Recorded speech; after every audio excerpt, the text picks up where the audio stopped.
আন্তর্জাতিক অঙ্গনে বাংলাদেশকে বন্ধুহীন এবং বিতর্কিত করতে একটি মহল ষড়যন্ত্র করছে।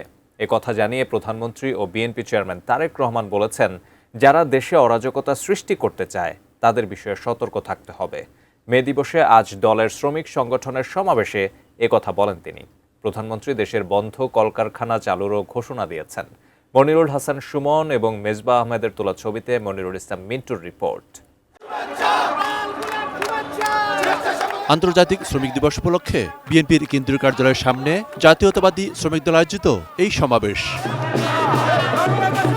রাজধানীতে নির্বাচন পরবর্তী সবচেয়ে বড় এই সমাবেশে বিএনপির বিভিন্ন অঙ্গ ও সহযোগী সংগঠনের নেতাকর্মীরা যোগ দেন। সমাবেশে বক্তারা আউটসোর্সিংয়ের মাধ্যমে নিয়োগ বন্ধ এবং ন্যূনতম মজুরি কাঠামো বাস্তবায়ন সহ বিভিন্ন দাবি তুলে ধরেন। প্রধানমন্ত্রী ও বিএনপি প্রধান তারেক রহমান বলেন, 12 ফেব্রুয়ারি নির্বাচন নিয়ে ষড়যন্ত্র যখন সফল হলো না, তখন থেকে আবারও নতুন করে ষড়যন্ত্র শুরু হয়েছে।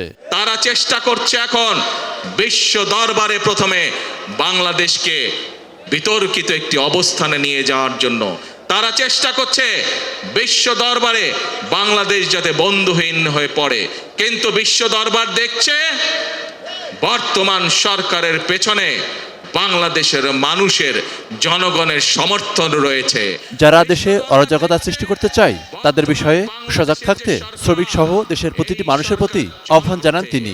সেজন্যই আজকে আমাদেরকে চোখ কান সব খোলা রাখতে হবে। যারা দেশকে বিতর্কিত পর্যায়ে নিতে চায়, যারা দেশে অরাজকতা সৃষ্টি করতে চায়, প্রধানমন্ত্রী হকারদের পুনর্বাসন, নতুন কর্মসংস্থান সৃষ্টি এবং বন্ধ কলকারখানাগুলো চালুরও ঘোষণা দেন।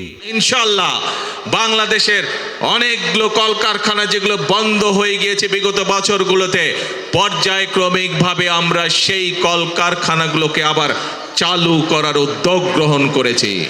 দেশ গড়তে সবাইকে শ্রমিক হওয়ার আহ্বান জানিয়ে প্রধানমন্ত্রী আবারও বলেছেন, কৃষক ও শ্রমিকের ভাগ্য পরিবর্তন হলেই দেশের অবস্থার পরিবর্তন হবে। আপনাদের খাতায় আমি আমার নামটি লেখাতে চাই একজন শ্রমিক হিসাবে। একই সাথে আমি মন্ত্রী পরিষদের সকল সদস্যের নাম শ্রমিক হিসাবে অন্তর্ভুক্ত করতে চাই। বিএনপি চেয়ারম্যান ও প্রধানমন্ত্রী তারেক রহমান এই শ্রমিক সমাবেশ থেকে ঘোষণা করলেন, আগামীতে শ্রমিকদের কল্যাণে কি কি করা হবে।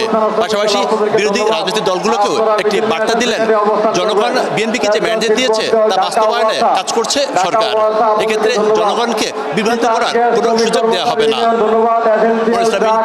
18 নিউজ, ঢাকা।